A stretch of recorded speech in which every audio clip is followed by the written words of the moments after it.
लोकों के निवासियों, लोकों और महाद्वीपों के शासकों का विवरण। कुबेर विताला में रहते हैं। वह 9 खजानों का स्वामी है। वो ब्रह्मांड के कोषाध्यक्ष है। वो उत्तर की ओर का शासक है। उनकी राजधानी विताल में, अलकापुरी में, माया योगिनीपुर में रहती है, जो उसे विताल में मेरू के पश्चिमी किनारे पर है। वो राक्षसों के वास्तुकार है। उन्होंने त्रिपुर असुरों के लिए 3 नागरों का निर्माण किया जो आकाश में ऊंचे हो सकते हैं। यमधर्म राजा सुतालम में वैवस्वतपुरा पर शासन करता है। वो दक्षिण दिशा का स्वामी है। उस नगर के प्रवेश द्वार पर धड़कती ज्वाला की एक नदी है। इसे व्यातारणी कहते हैं। गुण वाले लोग इस नदी को आसानी से पार कर सकते हैं, लेकिन पापियों के लिए ये बहुत कठिन है। रसाताल में एक दानव निरुति पुण्य नगर पर शासन करती है। वो दक्षिण पश्चिम दिशा का स्वामी है। तलातल के धनिष्ठपुर में शैतानों की भीड़ के साथ बेताल निवास करता है। कात्यायनी के पति आसन महाताल के कैलाश में सभी भूत गणों के साथ रहते हैं। वह उत्तर पूर्व का शासक है। श्रीमान नारायण मूर्ति पाताल के वैकुंठ नगरम में निवास करते हैं। वो यहाँ अपने सभी वैभव के साथ है। वो पाताल, वासुकी और अन्य श्रेष्ठ नागों की आत्माओं के साथ रहता है। वे शेष नाग पर आराम करता है। इसे श्वेता द्वीप में स्थित कार्य वैकुंठ भी कहा जाता है। अंतिम पाताल लोक में 3 स्तरीय खंड है। पहले खंड में शरीरहीन जीव रहते हैं। दूसरे खंड में भूतों के समूह रहते हैं। तीसरे खंड में दुखों का शरीर धारण करने वाले जीव घोर दुख में डूबे रहते हैं। 7 समुंदर और 7 द्वीप महाभूमि में है। इसके मध्य में जम्बूद्वीप स्थित है, जो 9 महाद्वीपों में विभाजित था। दक्षिण में महाद्वीप को भारत खंड कहा जाता है। स्वयंभू मनु इस महाद्वीप के भारतपुर में निवास करते हैं। मनु के शासन में बहुत से गुणी लोग और ऋषि है। वे दुनिया का प्रशासन करते हैं और धार्मिकता और अधर्म के सिद्धांतों को लागू करते हैं। महाभूमि पर 7 द्वीपों के चारों ओर चराचरा, चक्रावला और लोकालोक नामक पर्वत स्वर्ग लोक तक उठते हैं। ये ऐसी पारतें हैं जो किसी भी प्रकाश को अपने भीतर प्रवेश नहीं करने देती है। महाभूमि के नीचे 7 लोक है। उन्हें सप्त पाताल कहा जाता है। अताल लोक में शैतानों का वास है। विताल के अलकापुरी में लोग कुबेर निवास करते हैं। विताल के योगिनीपुर लोक में माया राक्षसों के साथ रहती है। सुताल में सम्राट बाली अपने राक्षस सेवकों के साथ रहते हैं। यमधर्म राजा वैवस्वतपुरा में रहते हैं। पापियों को यहाँ विभिन्न नरकों में दंड भुगतना पड़ता है। रसातल में पुण्यपुरा निरुति के सीत है। यहाँ आत्माएं और इसी तरह की अन्य श्रेणियां मौजूद है। बेताल तलातल के धनिष्ठपुरम में रहते हैं। तलातल के कालीसापुर में रुद्र का वास है। महाताल पितरों और पितरों का आसन है।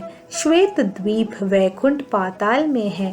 नारायण यहीं रहते हैं। मेरू से 7 निचले हिस्से में अशारीरी जीव, मृत शरीरों की आत्माएं और पीड़ित शरीर मौजूद है। निर्लंबा ग्रस्तान नामक स्थान पर जघन्य अपराधों के पापियों को स्थान मिलता है। भोजन के बाद जल चढ़ने के बाद इन लोगों को मंत्र जाप के साथ जल चढ़ाया जाता है। रौरवे अपुण्य निलय पद्मर भुदे निवास नामी अर्धधिनान उदाकम दत्ता अक्षयान उपतिष्ठते। लोकों के नाम और उनके क्षेत्रों का विवरण। कृपया स्पष्ट रूप से समझाएं कि भूलोक और भूलोक में महाभूमि अलग है। सूर्यलोक मेरु रेखा में उस क्षेत्र में चमकता है जो भूगोला के केंद्र बिंदु के ऊपर ऊपरी क्षेत्र में ऊपरी ध्रुवीय तारे तक फैला हुआ है। यह वह संसार है जहाँ सूर्य देव का वास है। ये सूर्य के आसपास बिल्कुल भी नहीं है। इसी तरह चंद्रलोक, अंगारक लोक, बुध लोक, गुरुलोक, शुक्र लोक, संन्याचार लोक, राशियों के पितासीन देवता का लोक, सितारों के देवता का लोक, 7 ऋषियों का लोक और ऊपरी ध्रुव लोक मौजूद है। इनके अलावा और भी कई लोक हैं। सूर्य लोक पृथ्वी के मध्य बिंदु से 1,03,000 ब्रह्मांड योजन स्थित है।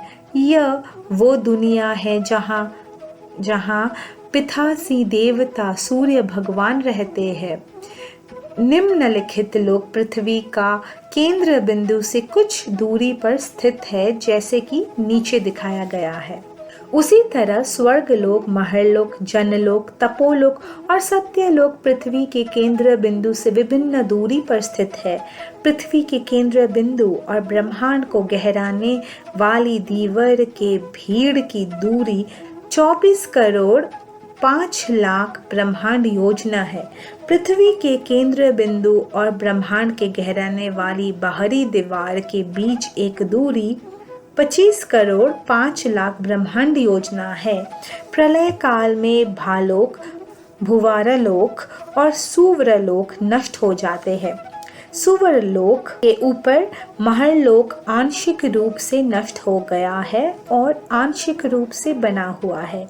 जनलोक, तपोलोक और सत्यलोक तब तक नष्ट नहीं होते जब तक ब्रह्मा के जीवन समाप्त नहीं हो जाता। स्वर्ग में सुवरलोक, महरलोक, जनलोक, तपोलोक, सत्यलोक और ब्रह्मांड को घेरने वाली दीवार तक का क्षेत्र शामिल है। दत्त कौन है?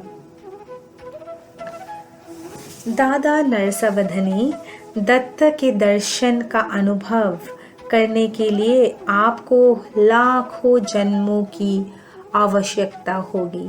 जान ले कि दत्त की एकमात्र शानदार तेज रोशनी है जो अनगिनत लाखों ब्राह्मणों में फैली है और उन्हें पार करती है। जान ले कि वही भगवान दत्त वास्तव में आपके सामने श्रीपाद श्री वल्लभ के रूप में है। श्रीपाद श्री वल्लभ के इस तरह के उपदेश को सुनकर नरसवधनी और उनकी पत्नी चकित रह गए। जैसे ही 1 वर्ष के आयु के नन्हे नन्हे बालक ने अधिकार के साथ इतनी गहरी बातें निकाली और जैसे ही उन्होंने घोषणा की कि वे वास्तव में स्वयं भगवान दत्त है, नरसवधनी और उनकी पत्नी रोने लगे। वे कम से कम उनके शुभ चरण स्पर्श करना चाहते थे। श्रीपाद श्री वल्लभ ने मना कर दिया। नरसवधनी और उनके पत्नी जहाँ बैठे थे वहाँ से थोड़ा भी हिल नहीं सकते थे। श्रीपाद ने कहा, मैं दत्त हूँ। मैं एकमात्र घटना हूँ जो लाखों और लाखों ब्रह्मांडों में व्याप्त है। दिशा मेरी पोषक है। मैं दिगंबरा हूँ। जो कोई भी दत्त दिगंबर का जाप करता है, श्रीपाद श्री वल्लभ दिगंबरा, दिगंबरा श्रीपाद वल्लभ दिगंबरा, नरसिंह सरस्वती दिगंबरा, मन, वाणी और शरीर के पवित्रता के साथ मैं वहाँ सूक्ष्म रूप में रहता हूँ जहाँ मेरी जाप होती है। मेरे नाना श्री बपनरलु उन लोगों को मुफ्त में रहने और रहने की सुविधा प्रदान कर रहे हैं जो अन्य स्थानों से पद गया क्षेत्र में अपने आयालों के लिए अनुष्ठान करने के लिए आते हैं। आपने ऐसे महान व्यक्ति का उपहास करते हुए कहा, आपका स्वयंभू दत्त कहाँ है? क्या वो गायब नहीं हुआ है? मैं वो दत्ता हूँ। जो कोई मेरे जन्म के उस पवित्र घर में रहेगा वो निश्चित रूप से पवित्र हो जाएगा। इनके पूर्वजों को पुण्य लोक प्राप्त होंगे। मैं वो भगवान हूँ जिसे न केवल जीवित प्राणियों का बल्कि मृत लोगों के भी कल्याण करना है। जन्म और मृत्यु दोनों मेरे समान हैं, फिर भी आप चिंता कर रहे हैं। क्या यह स्वयंभू दत्त की आराधना का परिणाम है? स्वयंभू दत्त शीघ्र ही आपके विरुद्ध बदनामी को दूर करने के लिए प्रकट होंगे। अभिषेक समारोह भी होगा। मैं आपको एक बड़ा जीवन काल प्रदान कर रहा हूँ। दत्त के ध्यान में रहो। मैं आपको विश्वास दिलाता हूँ कि मैं आपके अगले जन्म में आप पर दया करूँगा। इस जन्म में तुम्हारे पास इतना गुण नहीं है कि तुम मेरे चरण छू सको। मैं, जिसने लाखों और लाखों ब्राह्मणों को बनाया, संरक्षित और नष्ट किया और इस सारी सृष्टि का एकमात्र राजा, आपको अपने कृपापूर्ण हाथ से आशीर्वाद देता हूँ। एक महान भयानक ध्वनि के साथ श्रीपाद के शरीर में परमाणु विघातित हो गए और श्रीपाद श्री वल्लभ गायब हो गए। मेरे प्रिय शंकर भट्ट, श्रीपाद ने नाम के अंत में दिगंबर जोड़कर उनका नाम जाप करने का रहस्य समझाया था। वो सर्वव्यापकता का स्वभाव है। यह हमारी समझ से परे है कि निराकार प्रकृति कैसे आकार लेती है और अवतार लेती है। ब्रह्मांड के उस भगवान के बचपन से खेल कूद के नाटकों का अंत कहाँ है और जिन्होंने एक चालाक भेष धारण किया है। दिगंबरा दिगंबरा श्रीपाद वल्लभ दिगंबरा। ओम श्री साईनाथाय नमः।